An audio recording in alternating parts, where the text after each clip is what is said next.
कातिल की अजीब कत्ल की कहानी। जिसकी हत्या हुई वो जिंदा था, और जो फिर मरने वाला कौन था।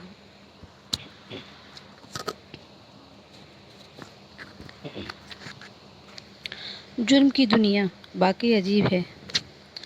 कई बार जो दिखता है असल में वो होता नहीं, और कई बार जो होता है असल में दिखता नहीं। ये कत्ल की कहानी भी कुछ वैसी ही है। जिस शख्स की मौत होती है मौके से उसकी लाश भी मिलती है और सुसाइड नोट भी मिलता है। वहाँ से मौत के सबूत भी मिलते हैं और मौत की वजह भी।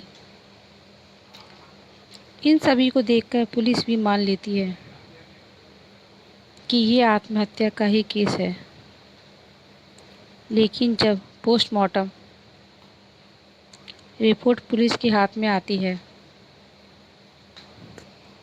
तो पूरी घटना ही बदल जाती है। अब पुलिस फिर से तफ्तीश में शुरू करती है। फिर जो कहानी सामने आती है तो उसे जानकर पुलिस भी दंग हो जाती है।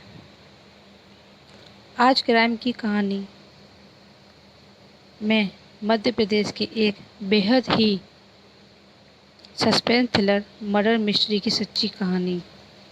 29 जून 2019 को भोपाल में मिला था एक कैदी का शव।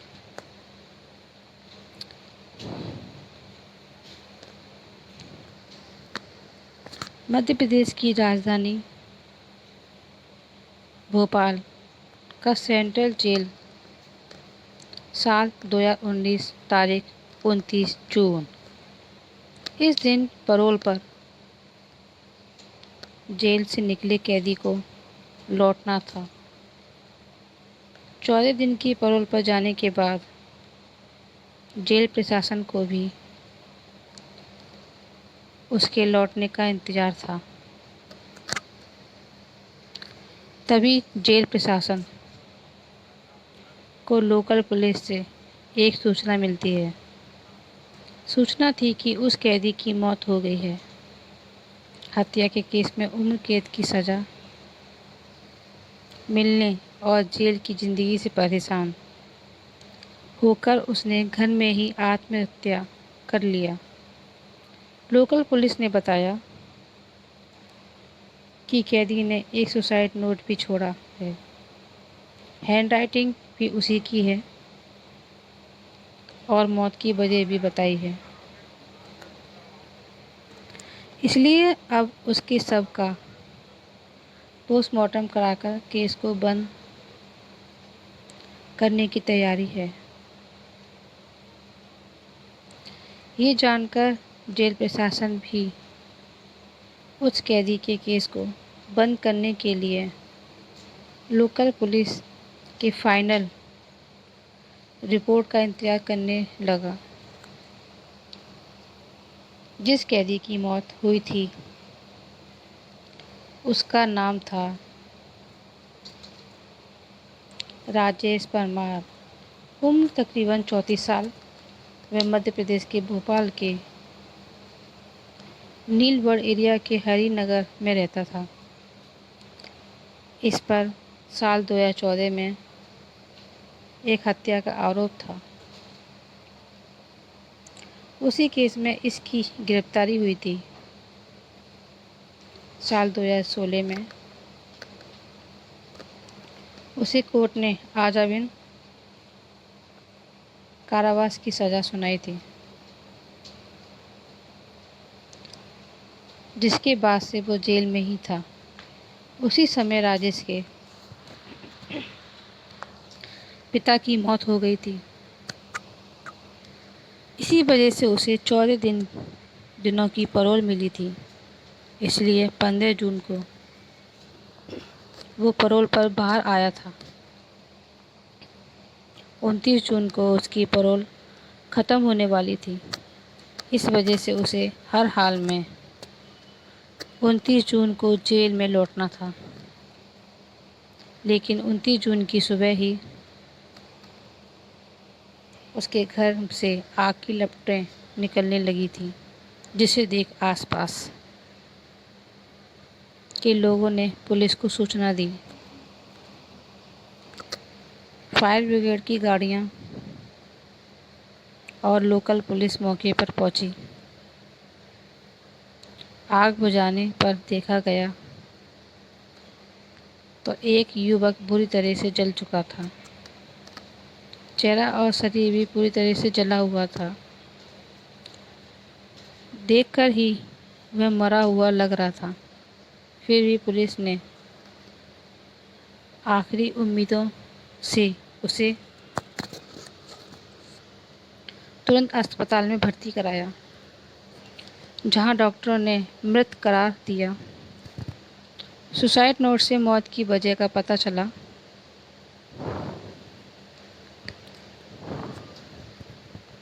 अब पुलिस ने घर की तलाश ली तो एक सुसाइड नोट भी मिला, जिसमें लिखा था कि पिता की मौत होने से वो दुखी था। अब परिवार में कोई उसे पैरोल भी नहीं दिलाएगा। इस वजह से वो अब दुनिया से निराश हो चुका है। लिहाजा वो आग लगाकर आत्महत्या कर रहा है। इसके लिए कोई दूसरा जिम्मेदार नहीं है। अब ये सुसाइड नोट एक आधार पर पुलिस ने भोपाल सेंट्रल जेल को भी सूचना दी। सबको पोस्टमार्टम के लिए भेजा गया। साधारण सुसाइड केस की तरह पुलिस ने भी इसे एक तरह से बंद कर दिया। उधर पोस्टमार्टम के बाद सबको रिश्तेदारों को सौंप दिया गया।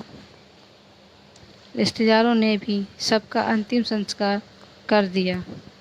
लेकिन इस पूरे केस में 24 घंटे के बाद नया मोड़ आया, जब वहाँ की पुलिस को राजेश परमार की पोस्टमार्टम रिपोर्ट मिली। उस समय के भोपाल पुलिस के नए एसपी अखिल पटेल के पास नीलपड़ एरिया था। इन्होंने जब पोस्टमार्टम रिपोर्ट देखी तो चौंक गए। रिपोर्ट में लिखा था कि गला दबाने से जान गई है, यानी मौत की वजह आग या धुएं से दम घुटना नहीं, बल्कि गला दबाकर हत्या हुई है। फिर वो इस केस की तफ्तीश में जुट जाते हैं। तुरंत मौके से ली हुई सभी फोटोग्राफ अपने पास मंगवाते हैं। अगर आग से जलकर मरा तो फिर गला किसने और क्यों घोटा?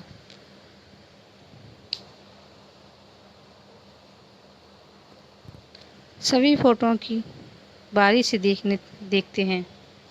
एक फ़ोटो में वो देखते हैं कि मरने वाले शख्स का पैर बिल्कुल एक दूसरे से चिपका हुआ था, जबकि जब भी कोई जलकर मरेगा तो वो तड़पने लगेगा। फिर उसके पैर एक दूसरे से चिपकने के बजाय अलग अलग होने चाहिए। लेकिन इस केस में ऐसा नहीं था। दूसरी तस्वीरें भी देखते हैं। उनसे पता चलता है कि उस शख्स का चेहरा और सीने का हिस्सा ही पूरा जला था, जबकि हाथ और पैर ज़्यादा जले नहीं थे और अजीब तरीके से मुड़े भी थे। इससे शक यही होता है कि कहीं हाथ और पैर बंधे तो नहीं थे, जिसे जिस वजह से ऐसा हुआ। अब इसका पता लगाने के लिए वो पुलिस अधिकारी पूरी टीम के साथ मौके पर जाते हैं, घटनास्थल को बारीक से देखते हैं, फिर आसपास के लोगों से पूछताछ करते हैं। तो पता चलता है कि एक दिन पहले जब राजेश परमार के साथ एक या दो और लोग भी देखे गए थे। अब पुलिस केस की फाइल को बंद करने की जगह फिर से खोलती है, जांच शुरू करती है। अब पुलिस को ये शक हुआ कि जिसकी मौत हुई उसकी पहले गला घोंटकर हत्या की गई। लेकिन राजेश को जब सुसाइड ही करना था तो उसकी पहले हत्या क्यों की गई? अगर किसी ने गला दबाया तो वो कौन था? अब पुलिस के सामने ये भी सवाल था कि कहीं ऐसा तो नहीं कि मरने वाला राजेश ही ना हो। अगर ये राजेश नहीं है तो फिर कौन था? इन सब सवालों का पता लगाने के लिए पुलिस ने उसके मोबाइल नंबर का पता लगाया। फिर रिश्तेदारों के जरिए उसका एक नंबर मिला जो जेल से आने के बाद एक्टिव था, लेकिन अब बंद था। उसकी आखिरी लोकेशन भी भोपाल की ही थी। पुलिस ने जब उसके फ़ोन की कॉल डिटेल चेक की तो एक नंबर पर कई बार बात होने की जानकारी हुई, लेकिन जब उस नंबर पर संपर्क किया गया तो वो भी बंद था। वो नंबर था निहाल नामक युवक का। अब पुलिस के सामने निहाल को खोजने की चुनौती थी और मन में सवाल ये भी आ रहा था कि कहीं निहाल ही तो नहीं मारा गया। इसके अलावा और भी कई सवाल। फिलहाल पुलिस उसकी तलाश में जुट गई। फिर पता चला कि निहाल मूल रूप से बिहार का रहने वाला है और पहले राजेश के मकान में ही किराए पर रहता था, लेकिन कुछ महीने से यहाँ से दूसरे मकान में शिफ्ट हो गया था। अब पुलिस की जांच में निहाल की लोकेशन गुजरात में मिली। इसके बाद पुलिस की एक टीम गुजरात पहुंची और दबोच लिया। इसके बाद जब उससे कड़ाई से पूछताछ हुई तब उसने जो कहानी बताई वो बेहद ही चौंकाने वाली थी। मरने वाले के दोस्त ने चौंकाने वाली बताई ये कहानी। निहाल ने बताया कि जेल से पैरोल पर आने के बाद राजेश ने उससे संपर्क किया था, फ़ोन पर बताई हुई, और वो उससे मिलने भी गया था। बातचीत के दौरान वो काफ़ी परेशान था, इमोशनल भी था, क्योंकि पिता की मौत के बाद उसे अब ज़िंदगी में शायद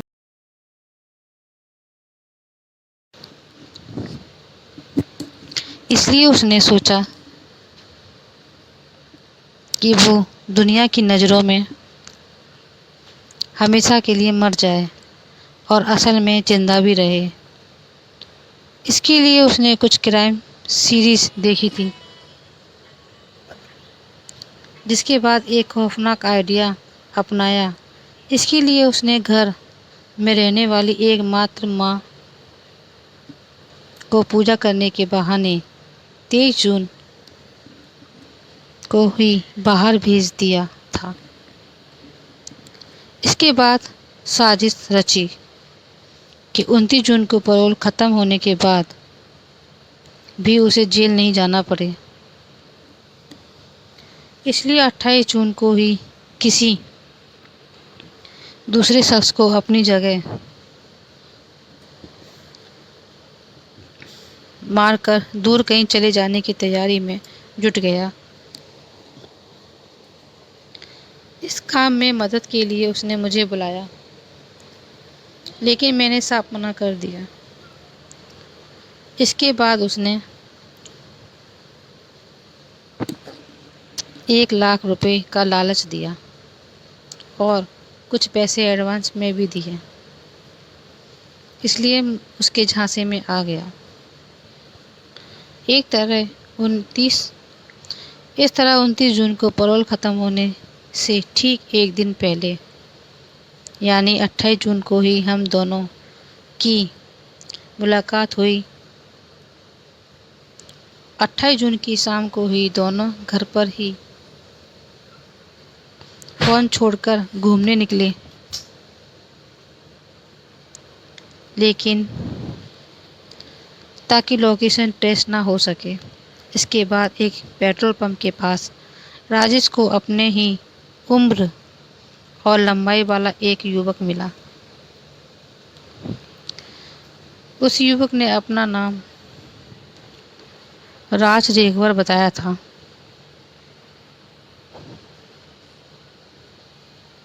और दोनों फिर बातचीत करते हुए दोस्त बन गए। बातों ही बातों में दोनों ने राजू को घर पर पार्टी करने और शराब पीने के लिए तैयार कर लिया। राजू मजदूरी करता था, इसलिए खाने और शराब के लालच में तुरंत तैयार हो गया। राजू भी दोनों के साथ राजेश के घर पर आ गया। यहाँ पर राजू को इन दोनों ने खूब जमकर शराब पिलाई।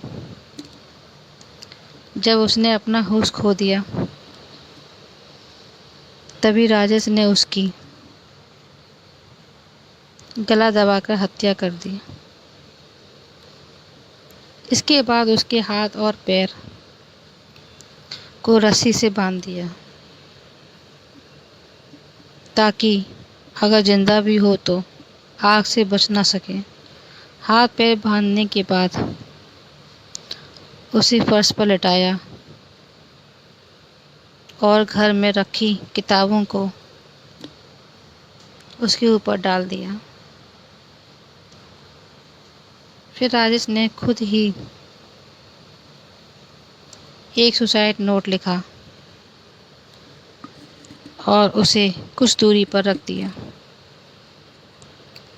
ताकि वो सही सलामत पुलिस को सुसाइड के सबूत रूप में मिल जाए। इसके बाद दोनों ने बाइक से निकाला हुआ पेट्रोल भी डाल दिया, ताकि आग से वो पूरी तरह जल जाए। चूँकि घर का दरवाज़ा बाहर से बंद होने पर साजिश का शक हो सकता है,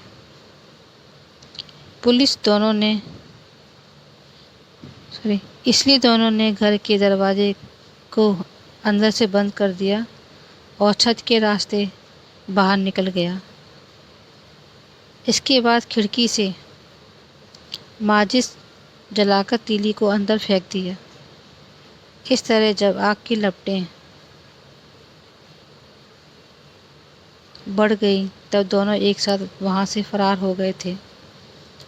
साजिश के तहत राजेश ने निहाल का एक पुराना सिम कार्ड सिर्फ लिया और साउथ इंडिया में चला गया। वहीं निहाल गुजरात आ गया था। अब पुलिस ने निहाल की कहानी की सच्चाई का पता लगाने के लिए उस मृत युवक के बारे में पता लगाया, तो ये सच निकला, क्योंकि राजू रेकवर की पत्नी ने 28 जून की रात में ही लोकल पुलिस में गुमशुदगी की शिकायत दी हुई थी। इसके अलावा पुलिस को राजेश के घर से राजू की चप्पल भी मिली थी, जिसे उसकी पत्नी ने पहचान लिया था। ये जानकर पुलिस अब जांच में तेजी से जुट गई। चेन्नई में भोपाल पुलिस ने लुंगी पहन और तिलक लगा राजेश को ऐसे दबोचा। अब पुलिस को पूरी कहानी समझ में आ गई थी, लेकिन जब तक राजेश आंखों के सामने नहीं आ जाता, तब तक जांच अधूरी ही थी। अब पुलिस को ये यकीन था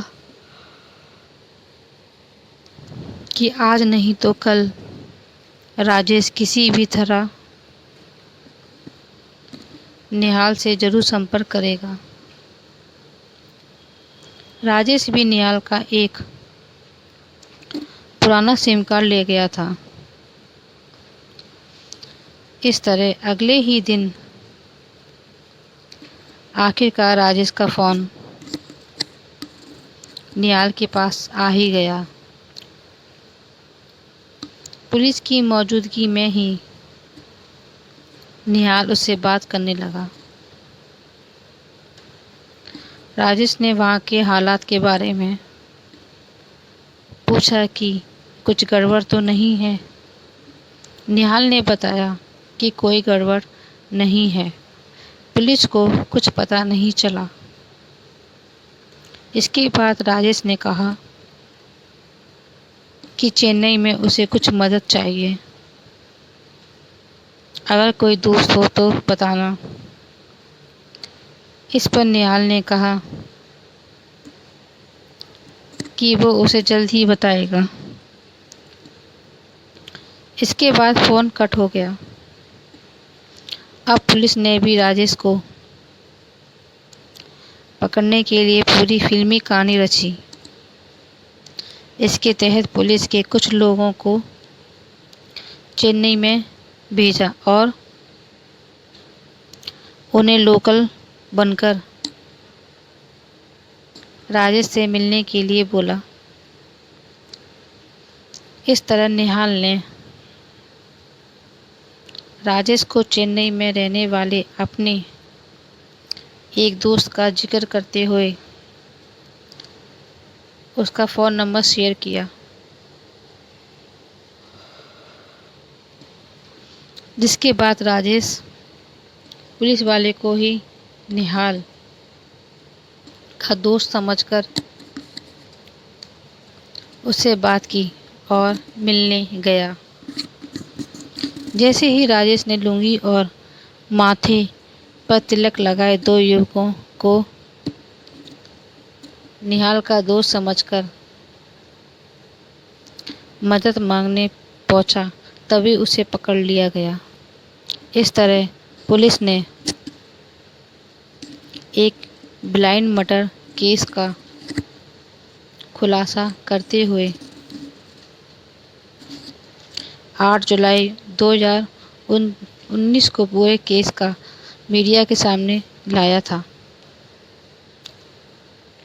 इस केस के बारे में खुद आईपीएस अधिकारी अखिल पटेल कहते हैं कि ये केस कानून की आंखों में धूल झोंकने वाला था, लेकिन जब बारीकी से केस की जांच हुई तो पूरा सच सामने आ गया। इसके बाद राजेश फिर से सलाखों के पीछे भेज दिया गया। समाप्त। दर्शकों और श्रोताओं, ये फोटो सच नहीं है, ये सिर्फ एक दिखावे के लिए रखी गई है। प्लीज़ इसको सच ना मानें। धन्यवाद।